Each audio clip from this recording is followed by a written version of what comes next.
Hey folks, Sylvia's here. We are here back doing another Exile Let's Play. We are here to go kill some unicorns. Long light. Let's go this way. So Exile, with actually like a couple of different monsters, I should say, took like an interesting, like, I don't think stance is the word I want to use, but they took an interesting, like, creative liberties, I guess we'll say, with a lot of the, like, fantasy-type monsters and races that exist. Can I? Yeah, I thought so. And unicorns are, like, one of them, because usually unicorns are depicted as, like, holy, pure white, like, divine, pure creatures. Not black-ish. I think there is actually a type of unicorn that's black, now that I think about it. But not like a wild, like, carnivorous beast. And I don't remember... I'm not a, like, expert on unicorn physiology. But, I don't remember unicorns being... I didn't mean to pick up the rock. Being poisonous either. Drop that. Like, you know, I certainly could be wrong on that one. They might be poisonous. This is interesting. In the corner, the unicorns have etched a variety of crude cave drawings in the stone with their horns. There's nothing too elaborate, mainly crude stick drawings of unicorns and humans and trees. Whoops, I actually meant to read all that and not hit done. However, this sign of intelligence in creatures generally regarded as mindless animal pest is rather surprising. Yeah, like, you know, unicorns aren't normally viewed as mindless animal pests. And then again, yeah, we also... Wow, that was a weird way for my people to get positioned this time.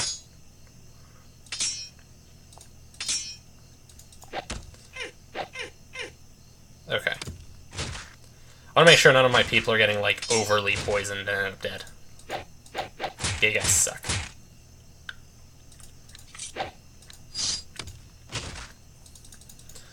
Well, that worked out well.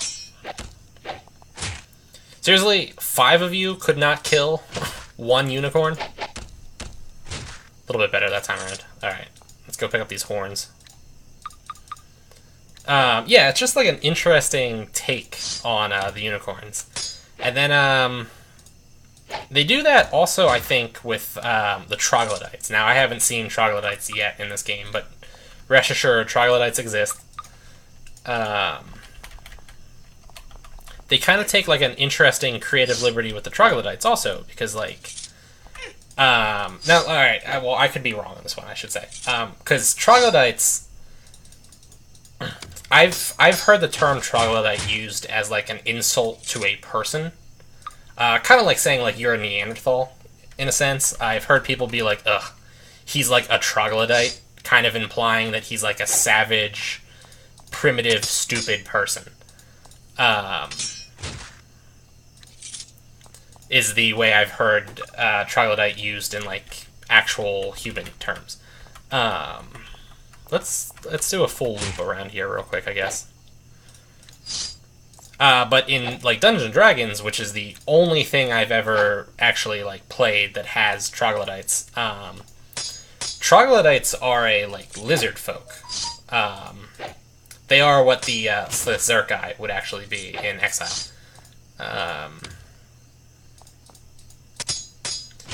They are, however, like, in normal Dungeons & Dragons, of which this game is, like, very similar to, I should say. In normal Dungeons & Dragons, lizard folk are not inherently evil. They're, I think, like, neutral. The idea being kind of that they're just, like, you know, beast-style people that, like, live kind of primitive lives. Troglodytes, however, in Dungeons & Dragons are inherently evil. And then also, like I said, they're lizard folk. The troglodytes also have a thing where they smell. Like, that's the troglodyte, like, gimmick, I guess. That they have they have a special ability that's, like, literally called stench. Where, like, characters that get close to a troglodyte have to make, like, a fortitude save or, like, vomit or something, become nauseous. Um, so, I mean, like, those are the only two instances I've seen of troglodytes. And, alright, we are cleared out here, so let's go back. Oh, you know what? I forgot there's a thing right here. The unicorns have etched a crude but recognizable drawing in this wall with their horns. A bunch of slimes devouring a bunch of humans while a band of unicorns watches in the distance. These creatures are not nearly as mindless as people think. So, yeah, whereas the troglodytes in Exile are more like the standard fantasy orc. Kind of a, like, mishappen humanoid that's evil. And, like, warlike, I guess.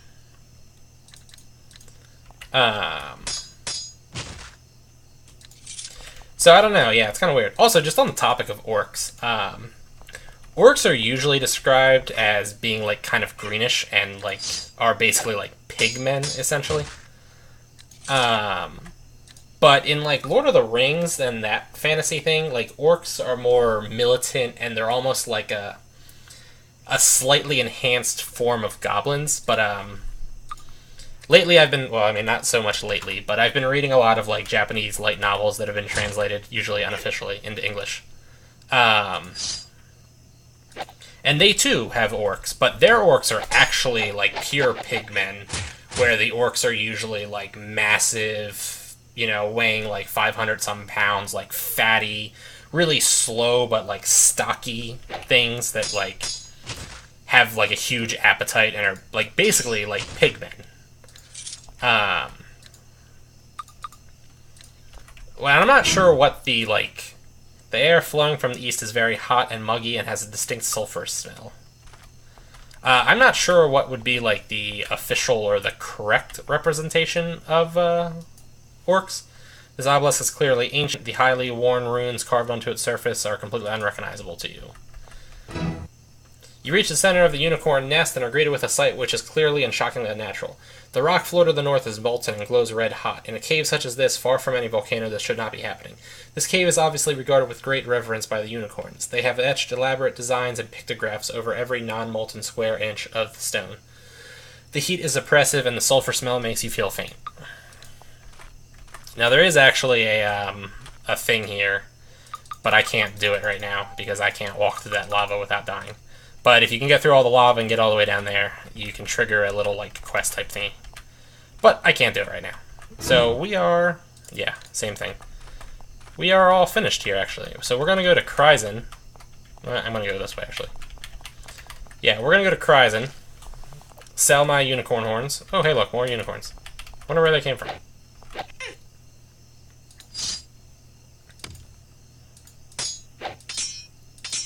Come on.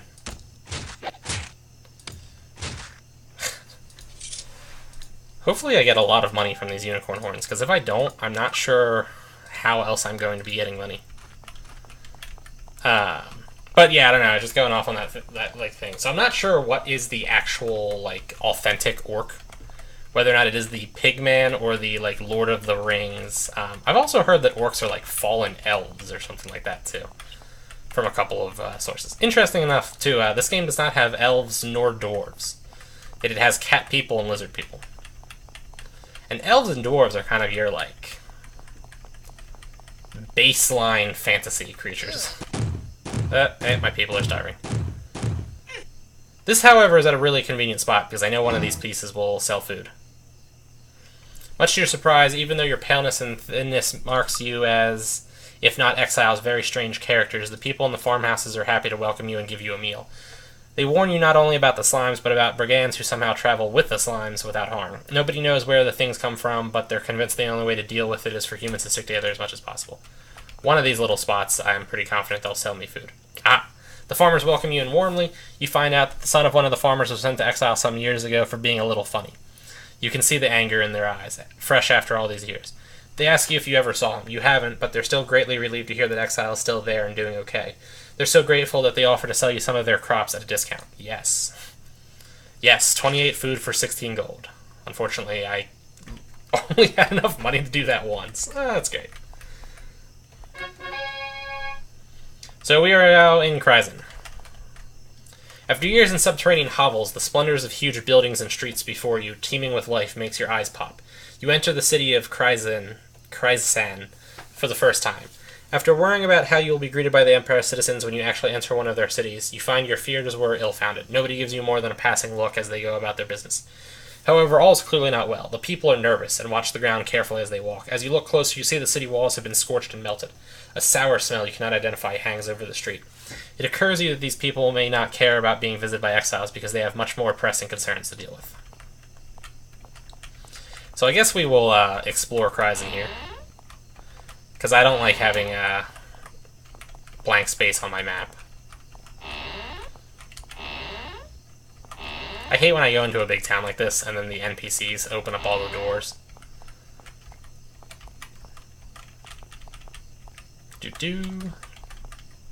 Mr. Guard, you are in my way. Alright, let's save. And then unlock spell. Unlock. Someone has ambitious plans for this room. New tiles are set in the floor in beautiful, intricate patterns. That is, however, as far as the construction went. The slimes must have scared them off. You find a small bedroll and a cooking pot. It looks like someone is in the habit of sleeping here occasionally, but not currently. Gardening supplies. There you go. Gardening supplies it is. Little guard post here. We go... Now that's the eastern entrance. Yeah, nothing there. Alright, let's go down the main road here. Can I talk to that NPC? Vlad, you meet a slightly deranged-looking little man. His rough, dirty clothes and thick boots speak of many months on the road, and he's bent over under the weight of a heavy sack. Name. I'm Vlad, the light salesman. I'm a light salesman. It takes me places, let me tell you. Yes, he sells torches and lamps at somewhat pricey rates. Alright, let's go into this building now. Especially since it's the one I actually want to go to. Kryzan City Hall. So we've got a couple of things to scry while we're here, too. We can get the slimes here. Amber Slime. Deals 2d6 damage, has 8 health, armor 0, level 3, immune to poison, webs things it hits. I'm also going to scry the Mage Lady while I'm here. Mage Lady scried. Can I steal the stuff while she's out of the room? Hold on, wait. Is the slime hostile? Awesome, okay. Now, can I steal the stuff now? Oh yeah. Stole the stuff. Ochre Slime, I guess that's how that word's pronounced. Acid Touch, immune to poison, deals 1d8. Interesting that one deals a decent amount less damage. Emerald Slime, 1d8, Sleep Touch. And we're going to kill all the slimes. Or we are going to try, but my people suck. So let's try this again.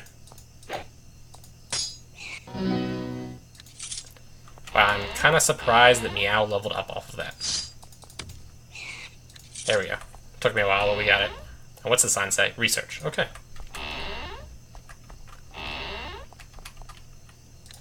We've got Mayor Arbuncle. You meet a small, fidgety man with the look of a natural-born bureaucrat. He sits in an impressive, polished oak chair far too large for him. His expression is hard to read. Welcome, travelers, to the City Hall of Kryzan. I am Mayor Arbuncle. He has a nervous tick around his eyes. I was picked by the Empire to look after this area. It was a nightmare assignment, and the monsters have only made it worse. He surprises you with his bluntness. It's bad enough that this is the least developed town in the least developed area on the not at all developed continent of Valorum. But then the slimes appeared and started to destroy everything. Slimes. He looks at you cannily. I will be blunt. Your adventures from Exile. I don't know why you're here. I don't care. We have too much else to worry about. He wipes nervous sweat from his forehead. I have a mission for you, with a considerable reward. We don't know who is creating the slimes or why. And we don't know where they come from. Perhaps a small skilled band such as yours could have luck finding them. Find out where the slimes are coming from and remove the source, and you shall be rewarded lavishly. Good luck to you. I want to go back and hit Exile. His mouth twitches. Don't bother to pretend. I know there are exiles running around. I don't care. We have too many other problems, and I'm not foolish enough to believe Exile would attack us by dropping slimes in the middle of nowhere. Nowhere? Alright. Now we've got this lady here is the job dispatcher. I might actually pick up some jobs from her, but we're gonna wait until later to do that. Captain Agrod. He is the dude that gives me my unicorns. I'm the Empire liaison for this area. I hope you don't plan to cause trouble. Look, we all know there are exiles wandering around. If you were near the center of the Empire, this would be a serious problem. But this is the middle of nowhere, and we don't care. Just don't cause trouble, okay? Nowhere? That's what Kryzen Providence is, that's for sure. What do I gotta say to get this dude to say, Empire liaison? The Empire stuck me out here in the middle of nowhere to look after things and implement their inane policies. Speaking of which, what's your opinion of unicorns? Well, I'm giving 10 gold for every one of those pest horns. I'm brought. I'm brought. You have any? You show him your bunch and collect your gold. Thanks. Be sure to bring more if it helps meaning to my life. Believe me. Alright, so we got 500 money. Which is probably an insufficient amount of money. There's an officious-looking woman with a turned-up nose behind the counter. Even as she looks up at you, she continues to nervously shuffle papers with her hands. Valda. I'm a delivery dispatcher. Even in these awful days, the mail must still go through. The Empire insists the mail continues to move as much as possible. It might occur to some that perhaps they should send more troops to help us and fewer orders for us to obey. She sighs. It is, of course, not my place to criticize the Empire. Can I... Job dispatcher? When someone needs something sent somewhere, they come to me, and I find someone to do it for them. If you'd like a mission, let me know. Before you get a mission, however, I have some advice for you. These are paranoid times. You may not want to take a mission to a city until you know you will be let in. Also, we job dispatchers are unforgiving of failure. Fail to complete one of my jobs on time, and don't be surprised if I don't give you another for a few months. Alright. Yeah, so you hit bye to this lady, and she gives you your mission. So we've got two... We need someone to deliver an incredibly urgent message to the innkeeper of the town of Kalak. I have no idea where Kalak is. Langley in the city of Gale and Monroe, Providence. That's super far away, and I will definitely not survive getting there. And we need to give somebody an urgent message to Claw, keeper of the Inn of Blades in Kryzen, Providence. That we can do. Now I'm going to leave here real quick. I'm going to hit Control S, and I think it's like Shift W. Shift W refreshes jobs and the pawn shops. That's a cheat code of sorts that I'm willing to use because, you know, I'm not, like, actually cheating with the editor. We need someone to deliver several fine swords to the innkeeper of Scheider. I could do that one, too, actually. Porter's Retreat. Where's Porter's Retreat at? I don't know which direction... although we've got another one to Claw, the keeper of the Inn of Blades in. So that one... And I'm actually going to take this one to Scheider. I don't actually want to go to Scheider right now, but... It's money. And you can have a total of 4 jobs, so... You need someone to deliver incredibly urgent message. Ivanova in the city of Golddale. Alright, we can do that. Alright, so I've got several jobs that are rush orders. So we're actually going to go do those now, because I'm not sure how much time changes while you're in the city. But let's go take care of these. Now, luckily, I should be, for the most part, they are all kind of on the way. Actually, I'm going to buy more food, though. We do need that food. I'm going to aim, yeah, that's... Let's go to... I'm going to go to 400 gold. There we go. I'm feeling fooded up right now. So we want to go to the Inn of Blades, which I'm pretty sure is right here. Yes, Inn of Blades. And I have 2 here. You deliver the urgent message, the recipient takes it, looks it over, you receive many thanks and a healthy sack of gold, all in the day's work for some bold adventures. You make your delivery, the pleased recipient takes the stuff and hands you pay off your hands and pays you the promised fee. Alright, 2 jobs there. Now we gotta go to the city of Golddale, which is this way. Kind of looks like I've been over here before. What was I doing over here? Probably looking for goblins. Found goblins!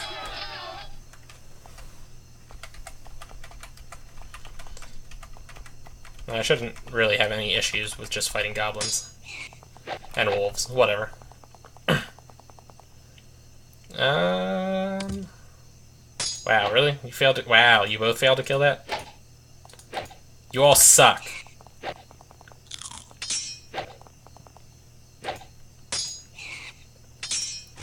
Yeah, I'm like definitely feeling the my people aren't leveled up successfully situation here.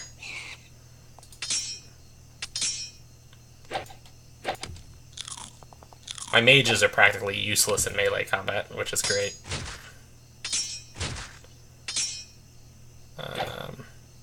Yeah.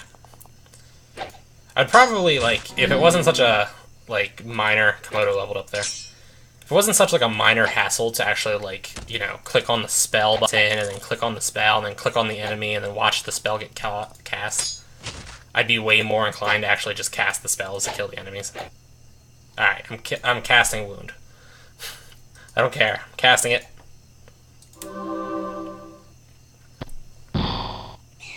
There we go. 21, 31, and 5 food. Alright, like, not terrible, I suppose. Alright, and then we gotta get to Gold Dale, which is this way. Got the mage slimes, which I'm not thrilled about. But that's where Fireball comes in. So... Where... Oh. That was a pretty awesome misclick right there, I have to say. That was pretty cool. I meant to click the little blue arrow that, like, you know, scrolls the thing. Oh, the best part is, too, that Fireball landed so incredibly close to the target. And then Jill manages to be completely useless with her Fireball. That's cool.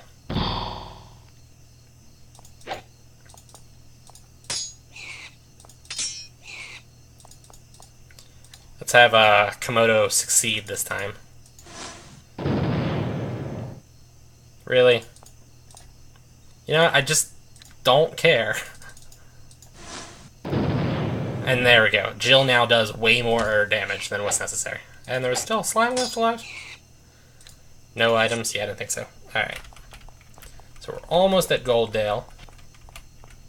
Porter's Retreat. Okay, Porter's Retreat is right there. I should have taken that job that was at Porter's Retreat.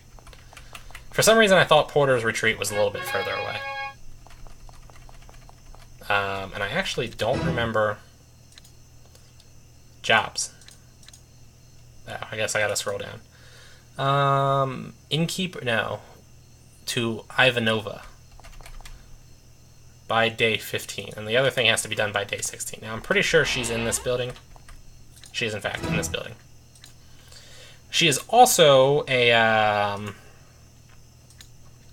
identifier, so we're going to have her identify my crap. Mostly that wand and that poison that I stole from Kryzen. Yep, everything else is. And will she buy stuff? She will buy stuff. Awesome. Alright, sell the junk. And, in fact, most of that was junk. The iron shield. Komodo's got that iron buckler. Crude shield there. Actually, I should have sent that iron thing to Jill. Whatever.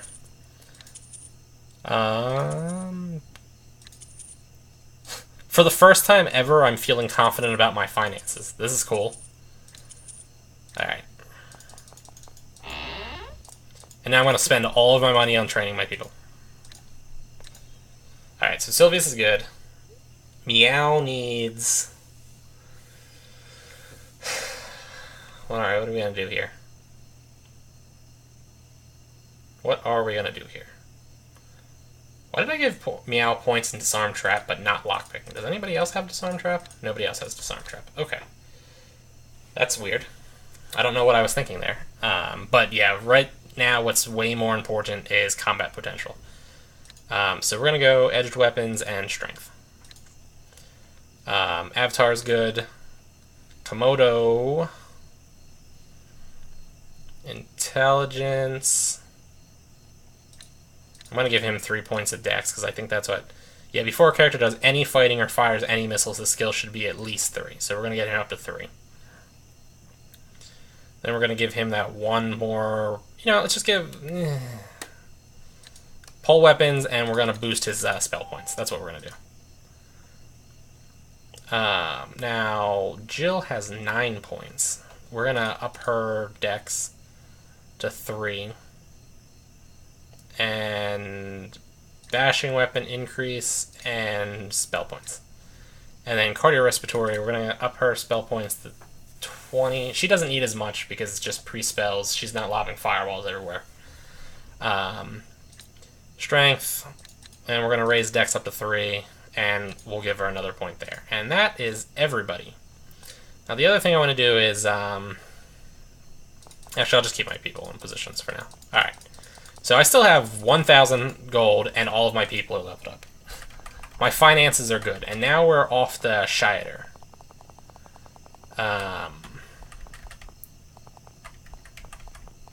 Regrettably, we're going to have to, there should be a little, there we go. You find a crude wooden hut out here, far from civilization. Smoke trails up from a stone chimney. It must be a hermit. Knock on the door? Yes. The door opens a crack and an eye peers out at you from the shadows. There's a hint of an unpleasant smell in the air. The eye looks you over and you hear a raspy voice. I've been waiting for someone here. I need someone to take a message for me. It's tough to get a message places. You'll get money on delivery. It has to go to the other hut on the north, on the other side of the mountains. Will you do it? Yes. A humanoid hand, so dirty you can't tell the race or the species of the owner, emerges from the darkness. It holds a folded and sealed message on ancient paper. Take this over the mountains and hurry. There we go. Now we're gonna go, oh, Jesus, that's really bad. Alright, yeah, we're gonna run away from this. Empire archers will destroy me. We definitely do not want to fight Empire archers. Okay. Alright, we are gonna go that way. I wish I had, like, looked to see if the southern side was actually open.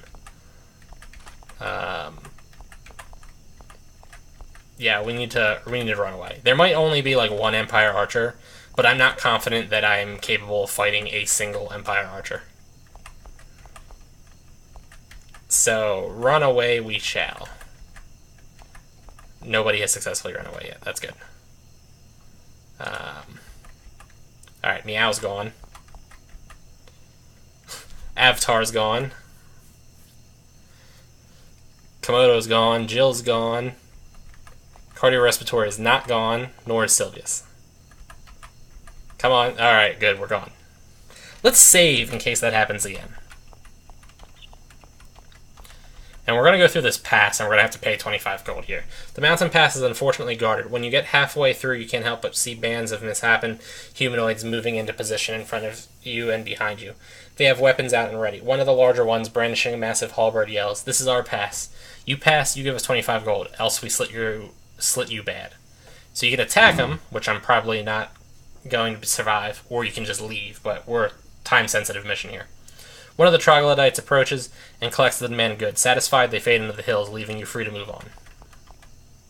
We are going to fight the ogres and bears, though.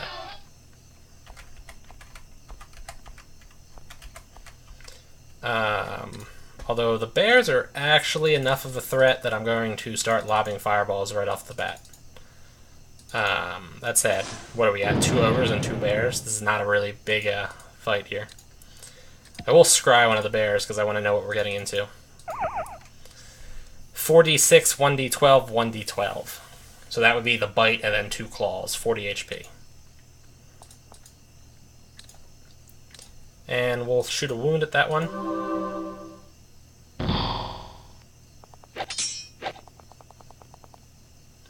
I think I sometimes underestimate that the actual threat posed by ogres also. Have I scryed ogres?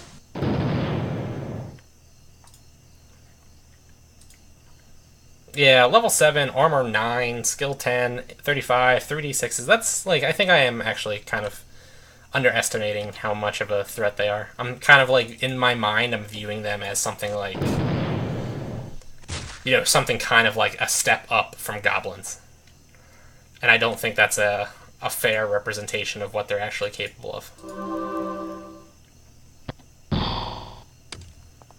However, the big thing with them is that they only make 1 attack. Like, the bears are dangerous because they attack 3 times.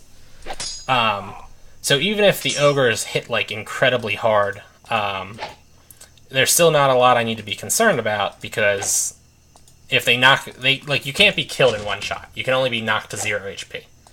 So, like, the bear can knock me down to 0, and then finish me off with the other 2 attacks. The ogre can just knock me to 0 and not kill me. We only got 6 gold, which was kind of sad. I just tried to talk with, I just tried to walk, I'm sorry, with WASD. Wrong control scheme. So once we get to Shire and turn this quest in, I'm going to call it a night on this video. Because that's as good a point as any to finish things. I want to port Townsend. You give him your money and he tears off some tickets. Go to the end of the dock on the left and wait. And we are off here. Now this is the island of Exile, I think it's called. Exile, yeah. Like Kryzen that has its slimes, this place has cockroaches. You work your way through thick forest, the canopy of branches overhead blocking out most of the sun's light. This island would be rather beautiful if it weren't for the horrors that you know infest it. You suddenly hear a soft hissing noise coming from all around you. The underbrush shakes and the sounds come closer. Soon you are being chased by a large group of hideous Doberman-sized cockroaches.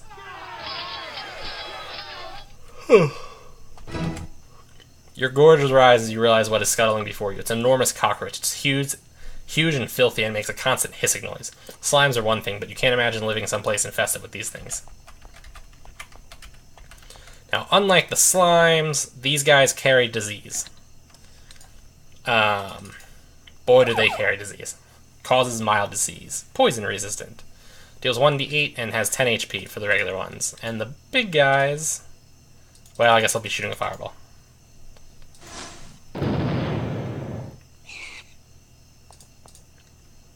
And Cardio can lob a wound spell out at the big dude. Hopefully it won't die. Okay.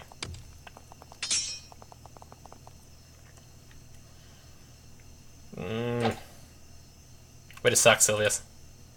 Way to suck. Komodo, scry the big dude. 19 remaining HP. 3d8s. We're going to actually pull up the monster list here, though, so that we can see its max. Alright, 40 HP max. Seems like a good time for a fireball.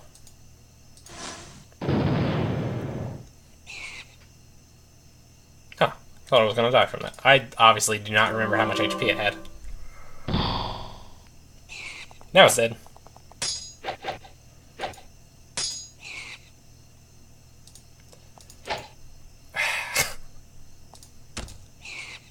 Much better.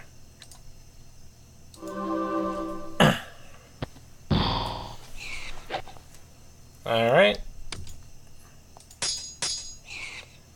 And that's that. No loot from these guys, of course.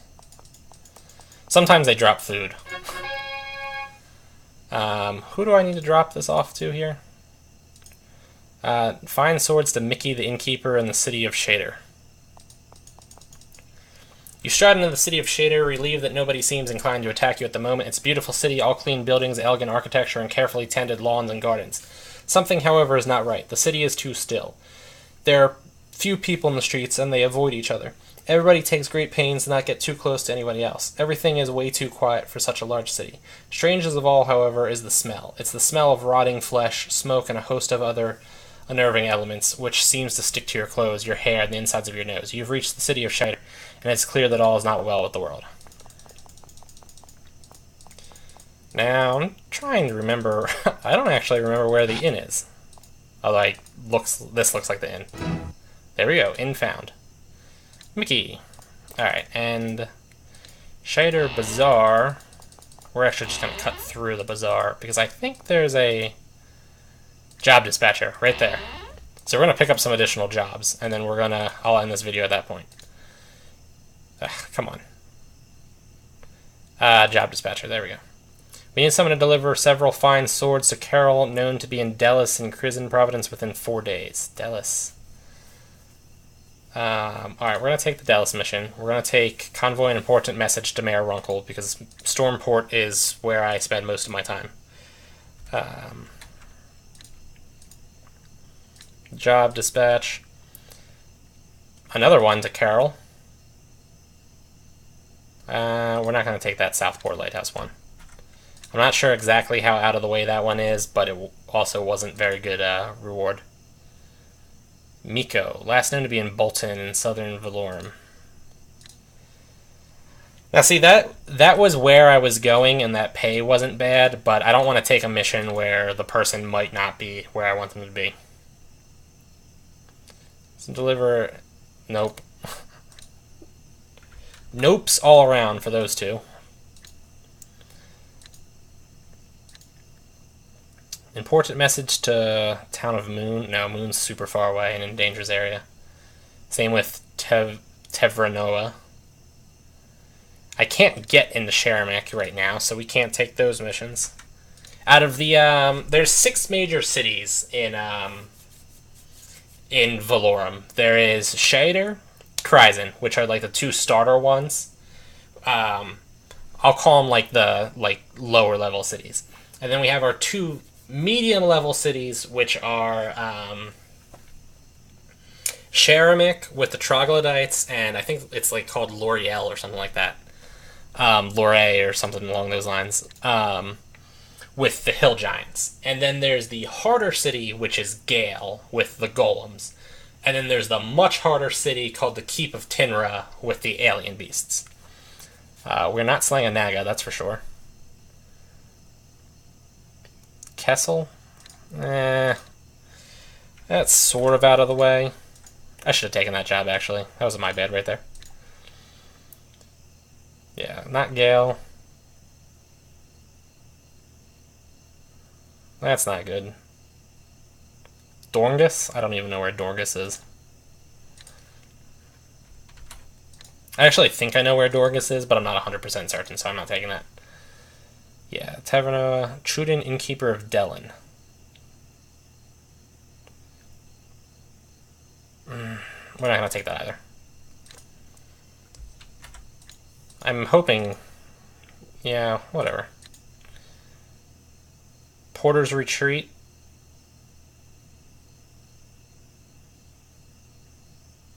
Yeah, alright, we're going to take the Porter's Retreat mission. Alright. Okay, that's my 4 jobs. Alright, folks, so, yeah. Anyway, as I was saying before I finish this video, until you cure or solve one of the monster plagues, in this case it's the slimes or the roaches, you can't go into any of the other cities. So that's just how it is. Anyway, people, so I'm calling this video here. Like, favorite, comment, subscribe. Check me on Patreon, Twitter, Facebook. I will see you folks later. Let me make sure I save the game. There we go. And I'll see you guys. Have a good night.